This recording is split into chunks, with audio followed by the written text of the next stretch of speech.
So our panelists for this next session on drawing the wiring diagram of the cancer cell are Nancy Hopkins, who was brought to the Cancer Center by David Baltimore originally to study how viruses cause cancer in animals, digressed into development for a while, and then came back to the cancer problem.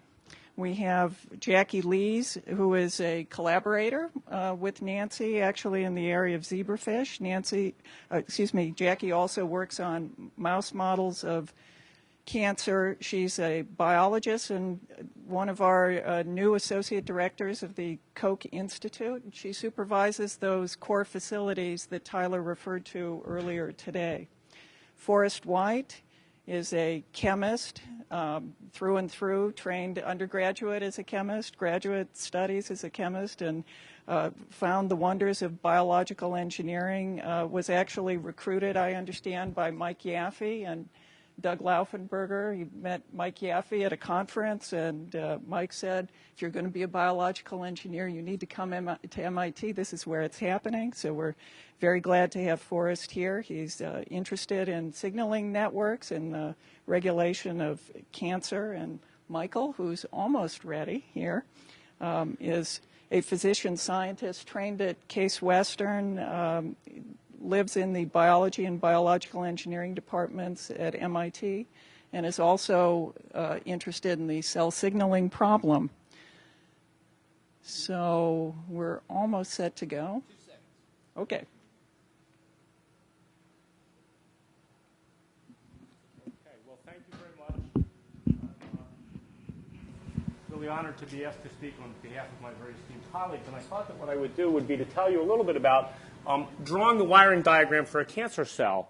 And again, I'll highlight work primarily from labs other than my own. I'll talk about work at first from Forrest White's lab, and then work that's done collaboratively between the Hopkins lab and the Lees lab, and a few slides of my work in between. And I thought I would start by introducing what I think are some of the key questions that we should be thinking about in understanding the causes of cancer and improving the treatment. And from my perspective, and I think the perspective of a number of people in the Koch Institute, a key question is, how are cancer cells wired differently than normal cells? What's different about how information flows in a cancer cell that makes these cells grow without restraint and ignore signals that the body is sending that say don't grow? How is this information integrated in the cell? Because it comes from multiple pathways. And as I'll spend a fair amount of time on at the beginning, cells don't read one signal in isolation, but they read signals together with other signals. How does cancer function as a tissue, in the sense that cancer isn't just a cancer cell? If you consider a cancer cell to be a house, it's not just a problem with the house, it's a problem with the whole city. So we have to look not only at the cells, but also the community in which the cells live.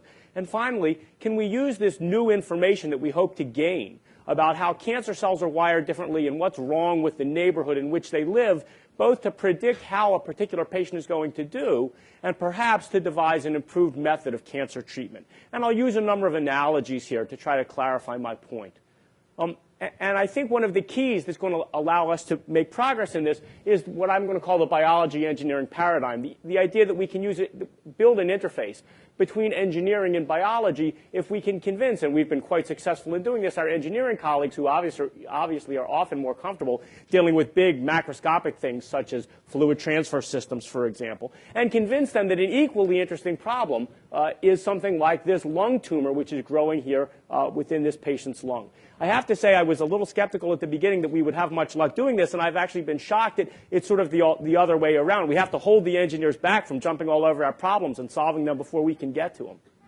Now, historically, of course, the biological approach is how we've always studied cancer, and that's because it fits the problem within a scientific context of biology that we're all comfortable with. And historically, we've done this by picking one protein or one pathway at a time. And in that pathway, we think, logically, I would think, that the relevant things are proteins and genes. The problem is, as we begin to study a community of cells or many pathways within a cell, we have to now begin to study complex systems, and it's not so clear that biological approaches are necessarily the best way to do that. Now, engineering approaches bring a different way of looking at a problem, and they're typically based on using multiple levels of abstraction. It seemed to me in my prior training that if you wanted to study electricity, you would study electrons. But I think we would all agree that you couldn't possibly understand how your television set works if I asked you to describe what's happening at the level of electrons. And what engineers are very good at is devising multiple levels of abstraction where we can predict the behaviors of things without having to resort to the most basic fundamental units. In addition, as I think we've heard elegantly from some of the earlier talks, particularly the last one, for example, the engineering approach is fantastic at building and designing tools for measurements, being able to tell us things that we couldn't measure individually as biologists. In addition, we can use that to get quantitative information in a continuous way. And then, of course, we can build predictive models even with incomplete data. One of the great things about engineering is you can predict how an airplane is going to fly without knowing every piece of data about every component in the airplane at every point in time. Now, typically, of course, I'm going to use this house analogy a little further. Typically, what we do as biologists is we pick some pathway or some protein that we're interested in, and that's the way we look at the cell. It's as though we were a plumber, and our view of the house is this. This is the part of the house that we care about, and to a plumber, this is the house. But of course, if you're an electrician, you don't see this at all. This is the house that you see. It's the wiring, for example, that controls the boiler and the temperature in the room. But of course, if you're someone that works on furnaces and air conditioning, this is your view of the house. You see the house as heat exchangers and cold air returns and compressors and so forth. Who's right? Who sees the house? Well, they all see the house, and none of them see the house. And so our goal in moving forward at the Koch Institute is to try to see the whole house by looking at all of these systems simultaneously. And an analogy that's often used, and that I'll develop a little bit further, is the idea that we can think of a cell as a gigantic electrical circuit, in which this part of the circuit, for example, might correspond to the plumbing. And this part of the circuit might correspond to the thermostat. And this part of the plumbing, for example, this part of the electrical circuit might correspond, for instance, to the heat pump. And so if we follow this analogy further, we can think of cells basically as though they were integrated circuits, and use that integrated circuit idea to think of which pathways in the cell correspond to which parts in the circuit.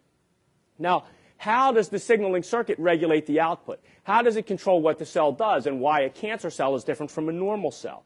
And so the idea is that what we know about from electrical engineering is we can identify certain inputs that go into this integrated circuit. We know we're going to put a voltage here, there's a push button switch here, and so forth. These are the inputs that we put in. And we have some idea of what some of those inputs are that a cancer cell is likely to see. Growth factors or cytokines that it experiences as the tumor grows. And we can measure for our electrical circuit what the output might be. We can look at what comes out, for example, on the display. If there's a speaker there, we can listen for some noise that's made. We could measure a particular voltage or two that we thought was telling us something. And in a cancer cell, we can look at the outputs as well. Is the cell metastatic? How fast is it growing? Is it invasive or non-invasive? But what we'd really like to understand is what's the relationship between those inputs and those outputs. And to do that, in an electrical circuit, what we can do is we can pick what we think are critical nodes in the circuit and try to measure them. So unlike, for example, a traditional biological approach where we would pick the one protein that we had a vested interest in and study that, we could try to pick a much broader range of proteins and study them together. Now, the way you would do this, if you were an engineer, is you would think of this circuit as having current flowing through it, and you would want to use meters that told you how active some of these proteins were, for instance. And with an electrical circuit, you typically use something called a probe card. So our circuit that we're trying to interrogate sits here, and it sits basically on a bed of nails, in which we interrogate at a variety of points in that circuit what the voltages are and what the current flows are. And that's one of the goals that we would like to do in biology. We would like to ask, for example, if we could guess what some of those nodes were, how much current is flowing through those nodes in a cancer cell compared to a normal cell that controls the behavior of cancer. Which nodes are carrying the critical information? Who in the cell is carrying this critical information that determines the behavior? Now, we need some way to quantify information content, and many types of cells use signaling as the way to do this. And I would argue that many types of signaling are equivalent to a child's game of pass the red ball. When I was a child, we used to play this game where we stood in a circle and we passed the red ball around, and if you held the red ball, you got to speak. If you didn't hold the red ball, you couldn't say anything until the ball came to you. And that's basically what cells do. In this case, the red ball is often a phosphate group, and the ball gets placed on different proteins. So when a protein is phosphorylated, it's holding the red ball, and that turns an inactive protein into an active protein. So what we would like to do is to ask, who's holding the red ball at the level of not one protein, but many proteins simultaneously within the cell. And the way that this has been done by Forrest White's lab is by using a technology known as mass spectrometry. By taking proteins and breaking them up into small peptides and investigating which proteins contain the red ball, which proteins are phosphorylated, and where are they phosphorylated. And by using some clever chemical tricks in order to ask not which protein is holding the red ball at any one time, but which protein is holding the red ball at various times or in response to various treatments. And what comes out of this is an idea of not just one protein who's talking, but many proteins that are talking, sampled at various points in time. And the application that the White lab has applied this to, in part, is understanding modifications of the EGF receptor and proteins that lie downstream of the EGF receptor.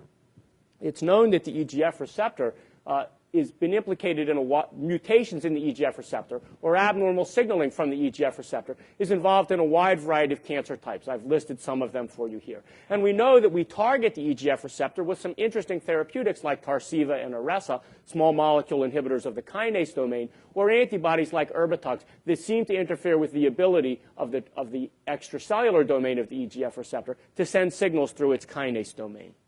And so what the White lab has been doing has been to investigate not just the EGF receptor, but all the other members of the EGF receptor family, as well as the proteins that we generally think of as lying downstream of the EGF receptor, which are modified by phosphorylation. And so what the White lab has been able to do is to build not only a picture of the network, but to identify with these colored dots here which proteins are phosphorylated, how extensively they're phosphorylated. So the brighter the color is here, the more it goes towards orange and red, the more extensive the phosphorylation is. And not just if it's phosphorylated, but how that phosphorylation changes as a function of time. How its state changes, for example, after 5 or 10 or 30 minutes of stimulation. And so this gives us not just a snapshot of the cell, but a dynamic trajectory of what proteins are talking to what other proteins in a cancer cell.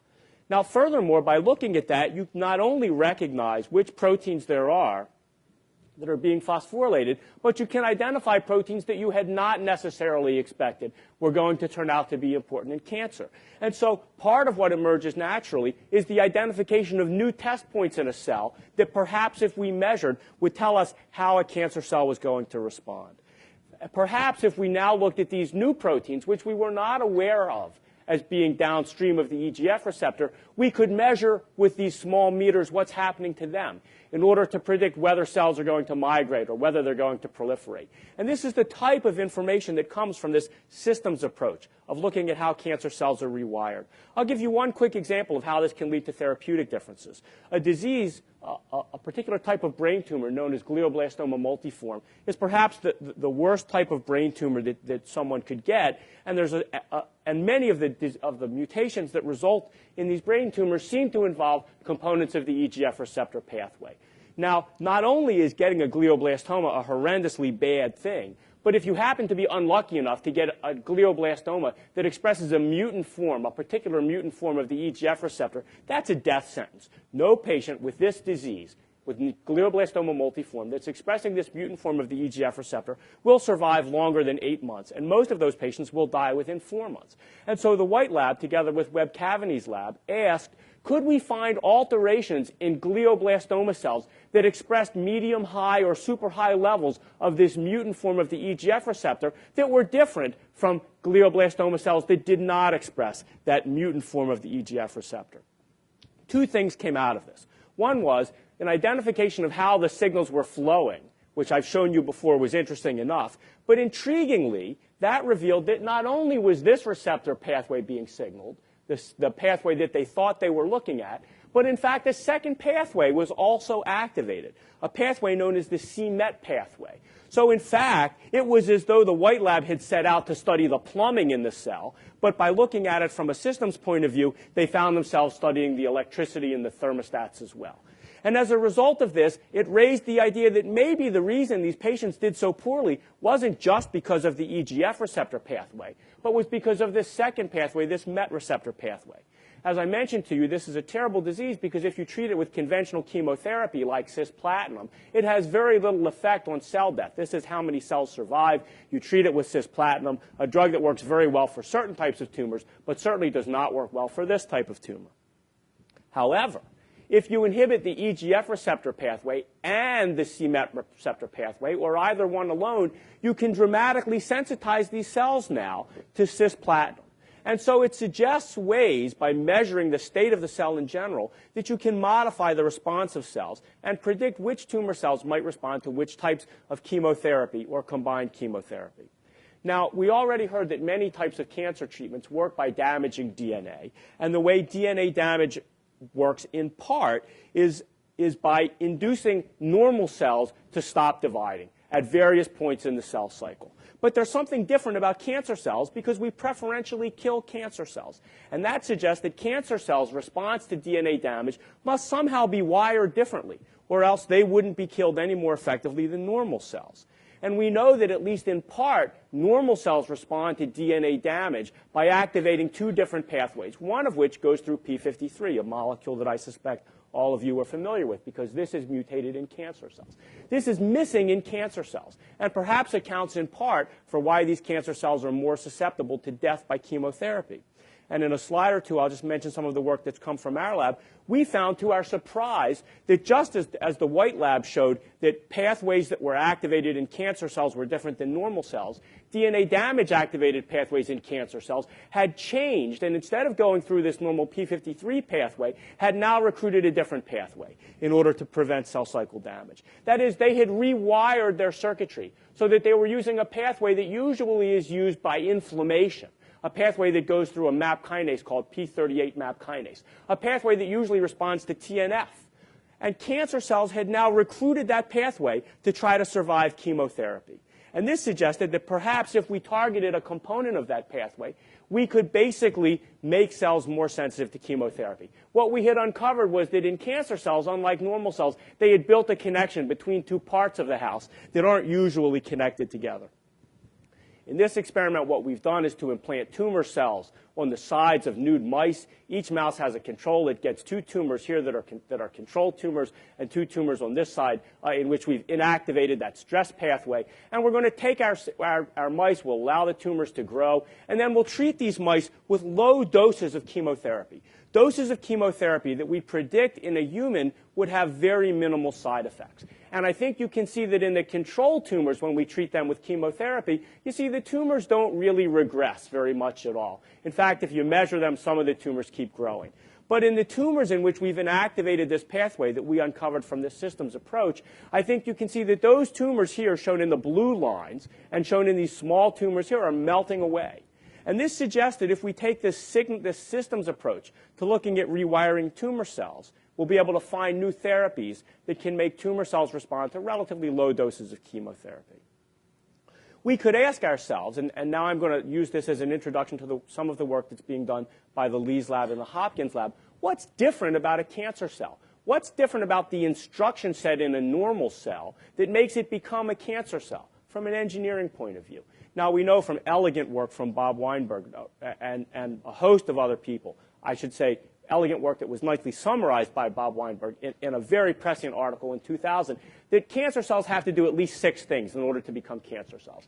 They have to first become self-sufficient with growth signals. They have to stop listening to signals that say don't grow. They have to avoid programmed cell death. They have to invade into tissues. They have to continue to replicate. And they have to recruit blood vessels in order to continue to grow. And we might ask, what are the changes within a cancer cell that allow them to do that? And if you want to think about this from the point of view of what bits have to change from a 0 to 1, you have to turn on an oncogene, and you frequently have to also turn off a tumor suppressor gene. So you take the normal arrangement of a cancer cell, and you flip some bits to turn them on, and you flip some bits to turn them off. But as I said, we've been talking about all of the work that I've shown you so far is using a very reductionist view, taking cancer cells that grow in culture and asking how the signals are sent. But as Bob Weinberg has pointed out to us, cancer cells don't grow in isolation. They grow within a whole tissue. We're only going to get so much information if we look at one house. We need to look at the neighborhood and the city in which those grow. And an elegant way to do that has been a technology that's been pioneered by the Hopkins lab and the Lees lab, and that's studying the systems biology of cancer at the whole animal level using a collection of zebrafish that contain insertional mutants. Zebrafish, as I suspect you know, have the advantage that they're transparent.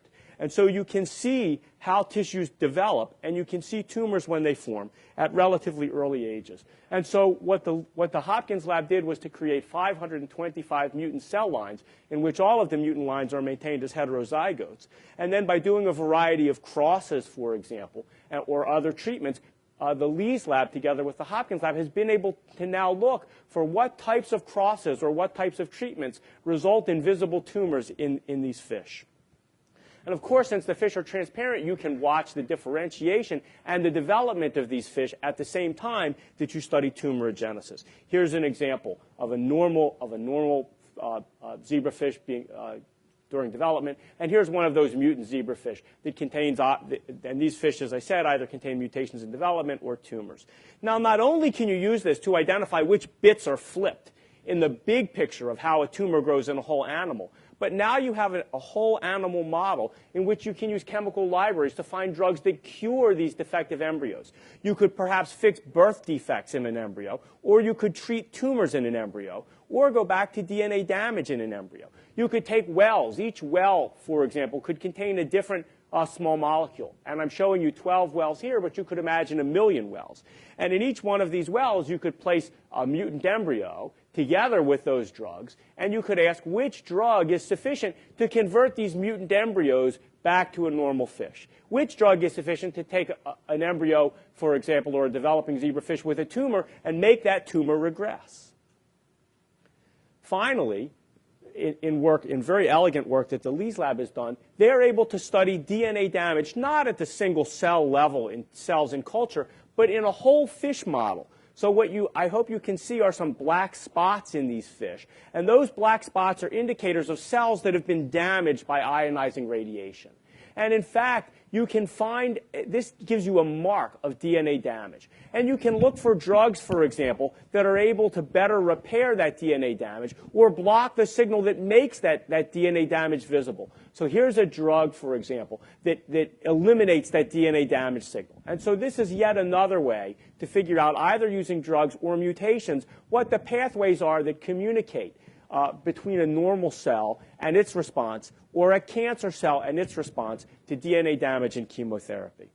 Of course, the whole beauty of the screen is that it's amenable to the type of high throughput technology that we like to think about when we wear our engineering hats. And so why don't I stop there and take any questions? I hope I've given you a flavor for the types of things that we're doing in trying to understand how cancer cells are rewired by combining an engineering and a biological focus.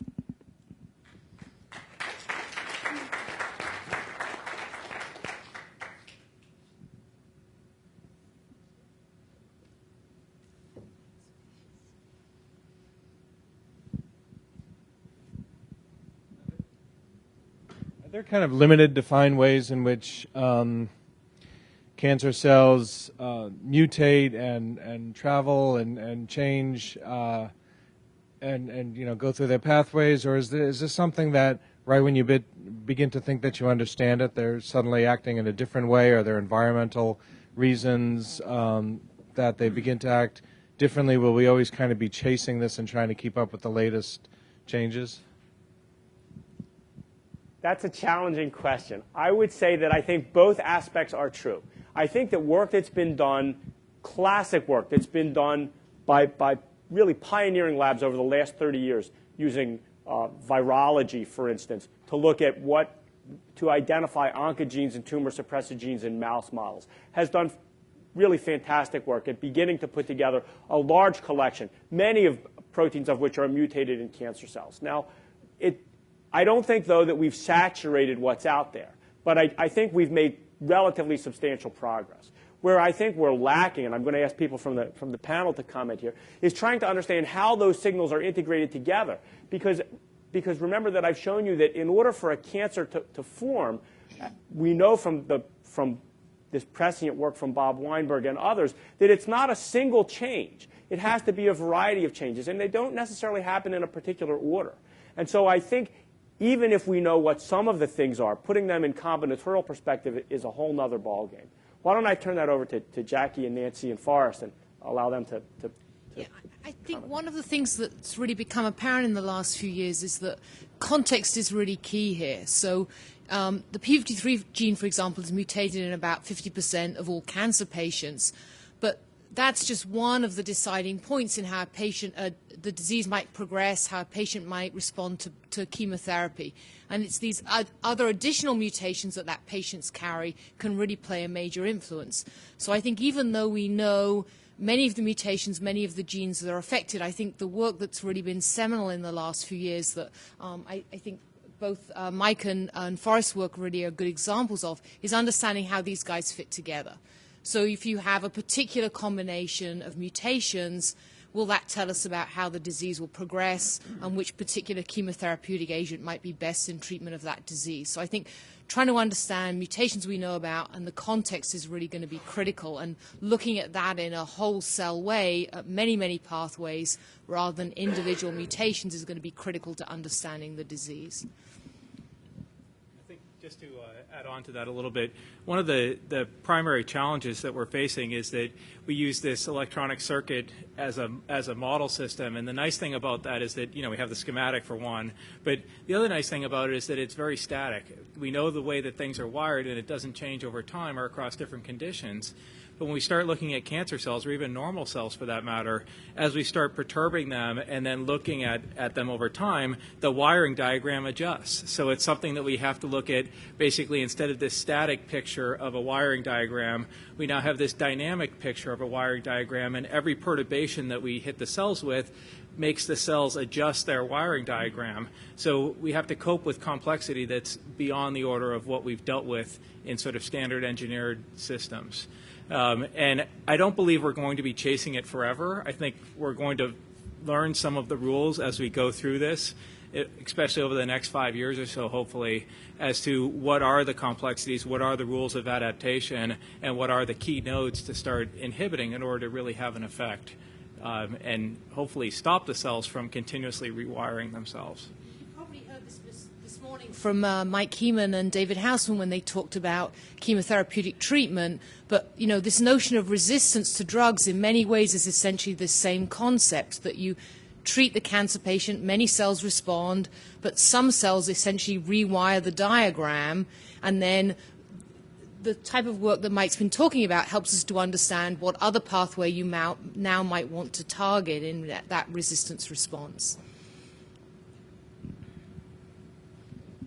To extend the house metaphor a bit, everybody has had a house problem in the house, had someone come in to fix it, and may have fixed the proximal problem, but then created a whole raft of other problems.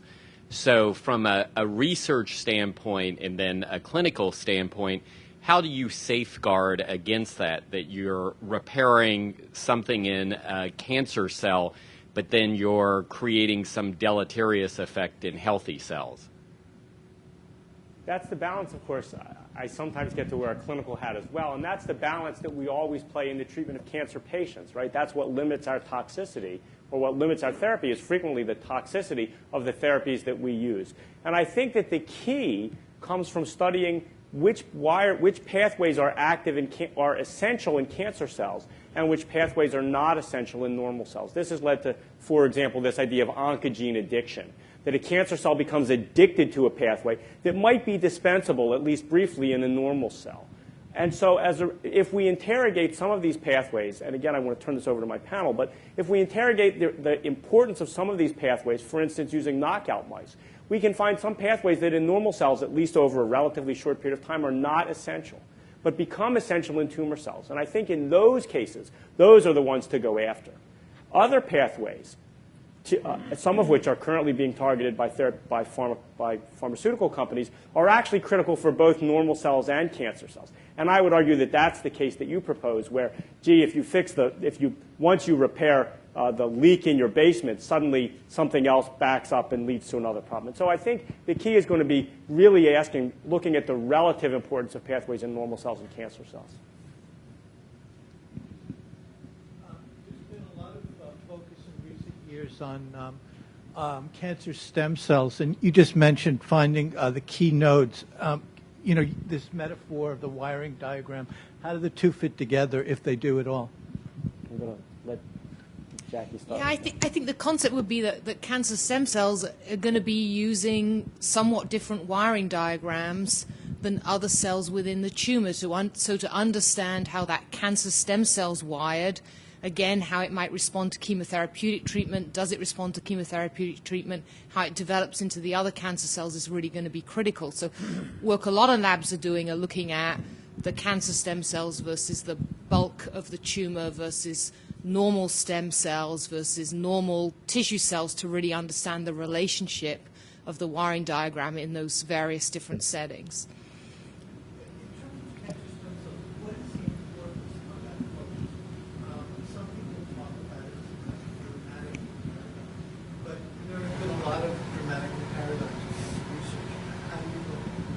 Yes, so the notion is that there's a small subset of the cells within the tumor cell that are these cancer stem cells, and they're called cancer stem cells because the notion is that they bear some relationship, some similarity to normal stem cells in the body, but probably are not exactly the same.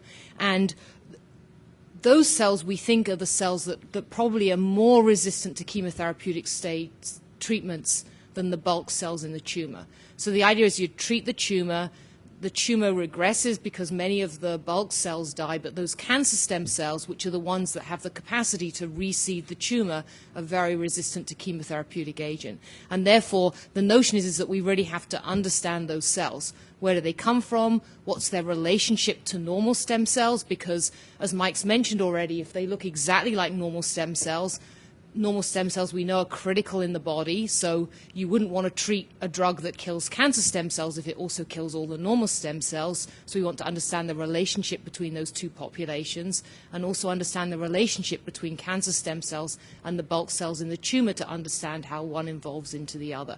So I think this all can be worked out if we can identify the cancer stem cell and use exactly this focus of systems biology to understand the wiring diagram in those various populations, again in the hope of identifying chemotherapeutic agents that would really very effectively target the cancer stem cells in a way that was different from targeting normal stem cells. One of the caveats that's made this difficult is the fact that cancer stem cells presumably are a relatively small percentage of the population of a tumor. And it isn't clear when you remove them from the tumor that their biology is necessarily the same, although we think under certain conditions it might be. So hopefully by using some of the engineering approaches and nanotechnology and microminiaturization, we will be able to study the wiring diagram using fewer cells and perhaps even interrogate the wiring diagram of these cells in the context of the rest of the tumor. I think that's one of the great challenges that lies ahead. So what's your intuition about how much of the cell signaling that we know and how much we really have to learn? What's ahead? Forrest, I'm going to let you take the shot at that. I'd have to say that I think we know a vanishingly small amount of cell signaling at this point. We know a lot of the canonical nodes that have been well studied over years, and people like Mike and others in the signaling field have really laid out a lot of these pathways and done a great job of that. And I think one of the challenging things is when we start taking these non-biased approaches and sort of by using mass spectrometry or other tools to let the cells tell us what's going on rather than us looking for particular parts of the cell, what we find is that most of the data that we generate does not fit into the canonical signaling pathway. So, we're maybe finding 80 or 90% novel information out of every study, and a lot of the work going forward is then trying to figure out how that ties into these canonical pathways that have been well laid out in the signaling field.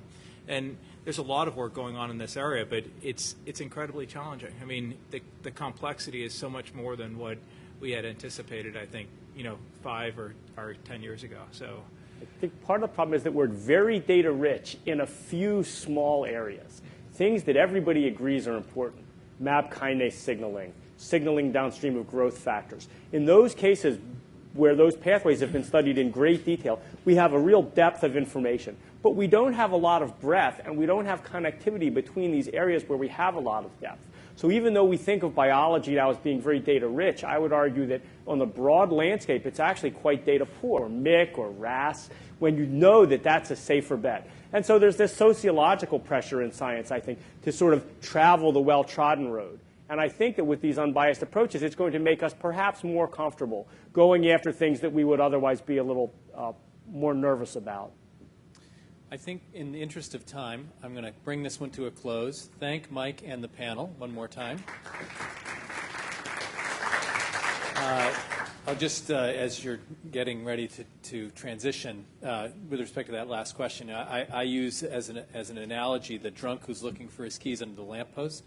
That's the way we've operated in the past, and the drunk is asked, why are you looking under the lamppost for your keys? And the answer is, because that's the only place I can see. Well, in this era, imagine that same scene with the floodlights on, and you see there are keys everywhere.